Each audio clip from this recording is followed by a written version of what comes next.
Black Swan is going to be releasing very soon in Honkai Star Rail, and we finally just got some more concrete info on her kit from Hoyoverse. So today we are going to go over her kit to see whether or not she's going to be valuable for you to pull for in Honkai Star Rail. Now, before we even get to her, I do want to talk about her banner, because I do think she does have a pretty solid banner. So for her 3 banner 4 stars, firstly, we have Misha, who we don't have his concrete details just yet. We'll probably get them soon, so I will make a separate video about him. But he does seem like he is going to be a ice sub DPS that's going to have some utility when it comes to freezing enemies. Then we have Tingyun on the banner, who is a very solid support character and I think could do very well with Black Swan. And then we also have Guinaifen, who will also be a good partner for Black Swan because she is able to apply the burn dot, which is going to be pretty huge for, getting the most benefit out of Black Swan. So now to go into Black Swan, Hoyoverse also changed a little bit the way they make these graphics, which I think it's overall some good changes that they made. So they have the character overview down here, where they say that she's going to be a DPS character capable of inflicting the enemy with Arcana through various means. Arcana is a unique form of dot. Black Swan can trigger various additional effects based on the number of Arcana stacks on the enemy target. So it's going to have stacks, probably similar to Wind Shear, but from what it seems like in her kit, there's going to be more stacks possible than Wind Shear, because Wind Shear does cap out at 5. But Arcana is its own thing. It will be wind damage on the dot, but it's going to be a different thing from Wind Shear. So for her kit, I want to first start out with her talent, because this talent is really just the crux of her kit and has a lot of the things when it comes to what Arcana actually does for her. So at the beginning of each turn, each enemy does have a chance to be inflicted with a stack of Arcana for every dot sustained. So if you have Shock, Wind Shear, Bleed, and Burn on the enemy, they do have a chance of, and also if you have Arcana on them already, I assume as well, you have up to 5 chances to get an extra Arcana stack, which is very nice. And yeah, when they have Arcana, enemy targets will receive Wind Dot at the start of each turn. And the more stacks you have, the more damage you'll do, kind of similar to Wind Shear.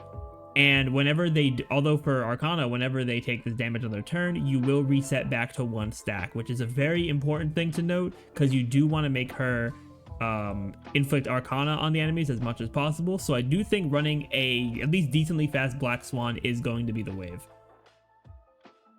So also at the beginning of every turn, or beginning of the enemy's turn, the Arcana will cause the damage similar to every other DOT, but then there also are some extra benefits depending on the amount of stacks you have of Arcana. So if you have at least 3 stacks, it will inflict the Wind Dot as it normally does, and but it also inflicted now to adjacent enemies as well. So we do finally have a Blast Dot in the game, which is something I didn't think would be a thing, but that is going to be very cool.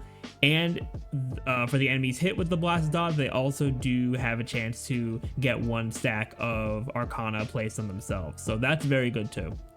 Then if you have over 7 stacks of Arcana on the enemy, the dot inflicted will ignore a certain percentage of the defense of both the target and adjacent targets, which is very good, because ignoring defense is just going to mean your Arcana is going to do more damage overall, and all your dots are going to do more damage overall. So that's going to be very solid for her.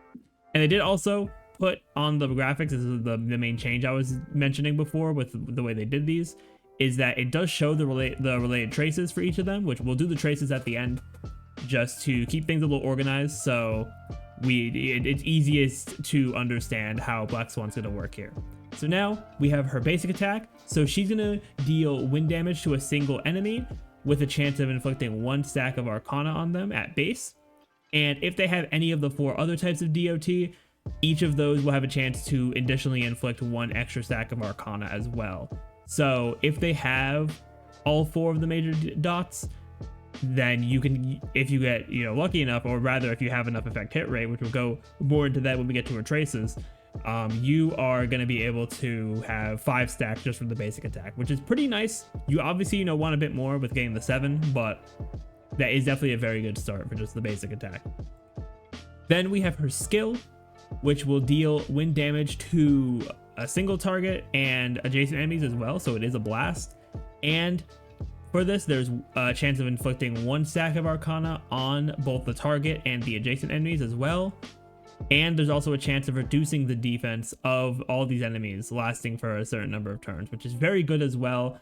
I do think that in a good amount of the fights that are relevant in Star Rail, you probably are going to want to use her skill a good amount so you can get the Arcana stacks on as many enemies as possible. But I think if you're fighting either like a single boss or something like that, you might benefit more from the basic attack if you have a lot of dots on the enemy's head. But I do think that the skill is very good here as well. Then for Black Swan's ultimate, she's going to apply the Epiphany status on all enemies for a certain number of turns. And enemies with this status will take more damage, which is, further going to increase the damage of the dots. And their Arcana effect is regarded as wind shear, bleed, burn, and shock effects. So it's going to have effects from all 4 of the dots, which is a very interesting thing for her to do as well, to just further increase her damage.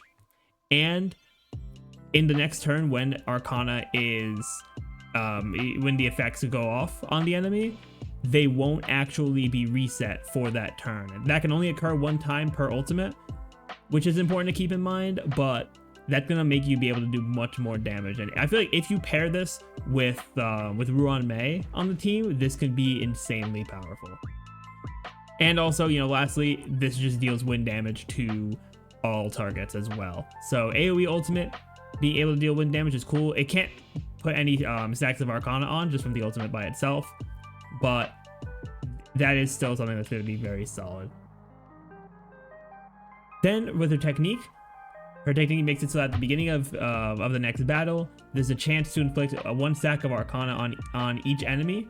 And if you do successfully put on the stack of Arcana, then it will have a chance of putting another stack of Arcana. It's a lower chance than the initial one, but it'll basically keep cycling through until it fails, which is a very interesting thing, kind of like a luck-based way to do Arcana. We don't know how much exactly it's going to decrease the chance by, but we will see once we have that info in the game there. But very interesting technique as well.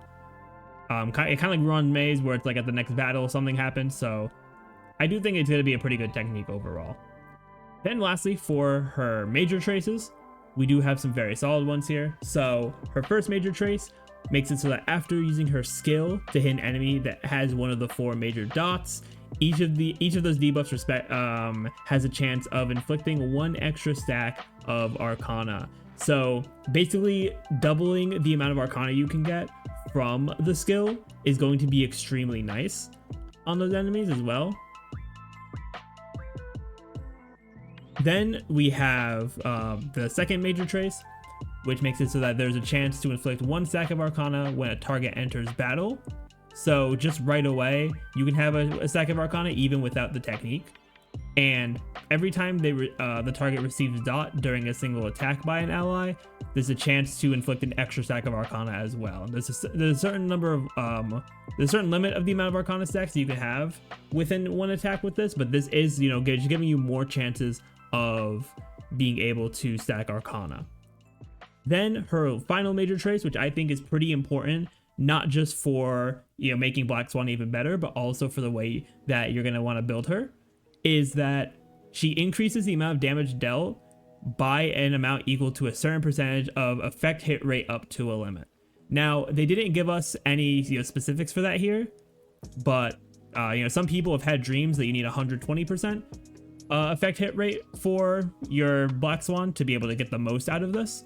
So for that, you are going to want to have a lot of effect hit rate, whether you have some from a light cone, effect hit rate, main stat on your body piece for your relics, having some good substats for it. So you definitely are going to want to have a lot of effect hit rate on her, which is going to make those Arcana stack pretty much be guaranteed at that point if you're going to have that much effect hit rate. But yeah, overall, they do show down here the leveling materials. She does ascend with materials that we already have, which is cool. The Extinguished Core and Ascendant Debris from the Xianzhou, which is cool. We pretty much just need the new trace material for her, which really isn't too bad for there only to be 1 new thing we have to grind.